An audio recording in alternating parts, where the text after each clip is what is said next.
Billy Bragg, there are a couple of questions have come in from people who've been involved in the Taking Power conference you might like to comment on. Firstly, Veronica is really concerned about the fact that England appears to be less well represented than Scotland or Wales or even London because they have their own assemblies. And she suggests that there ought to be a separate parliament of some sort for England. What do you think about that?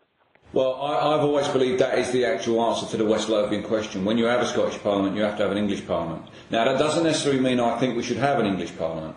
I think that I do believe there's a very, very strong case for better representation for voices and arguments from outside of the south-east of England.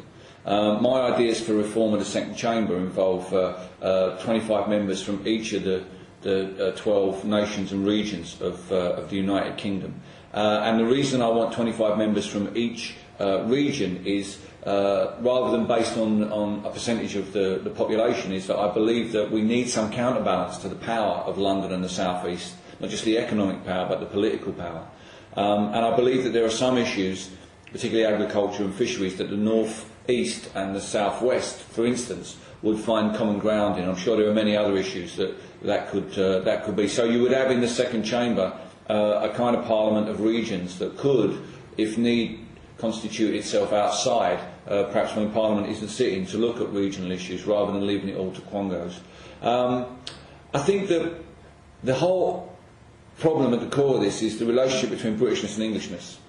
Now, that's a great strength.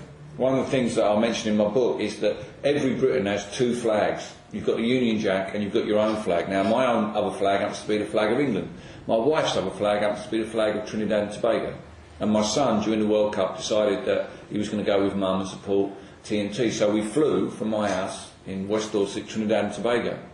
And the effect in the village was most of them assumed that we were Scottish. Until I explained that Juliet was actually born in Trinidad. Although she's white, to English parents, she was born in Trinidad, and that's a very strong part of her identity. However, one of the problems about the British identity is that it, unlike the identity of England or Wales or Scotland, which are stretched right back to 1,000 years, the concept of Britishness has changed every century, since it was originally from 1707 when it was England, Wales and Scotland, to then 1801 England, Wales, Scotland and the whole of Ireland, and then again in the 1920s when it became Northern Ireland, and there's no reason why it may not change again. Partly because England is a state. It's not actually a country. That's why it doesn't have a football team. It's how we relate to each other, England, Scotland and Wales, which is important. If the Scots did decide that they no longer wanted to be part of the Union, I think then obviously these kind of changes in English Parliament would be, well, that's what would happen. We would have an English Parliament by whether we wanted it or not. However, to try and construct an English Parliament around the British Parliament in Westminster, I think would be quite difficult, because I think what you would naturally do, you would try and round up those regional powers that are being currently exercised by government quangos and put them there, which would be good. I think that's a good idea. However, there would still be a regional assembly rather than a government in the way that Scotland and Wales have a government.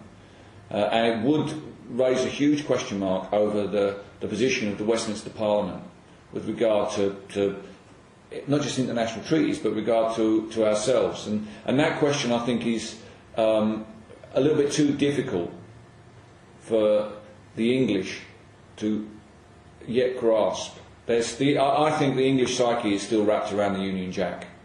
Despite the fact that there's so many flags around during the World Cup, I don't think we've yet made that transition to be able to be as distant from Britishness as the Scots were in order to be able to have their own parliament. They distanced themselves historically in the second half of the 20th century from the British identity to the extent that they were able to conceive of a parliament that was theirs, that was separate from Westminster, and the Welsh as well. I don't think the English emotionally can do that yet, and that might take a while.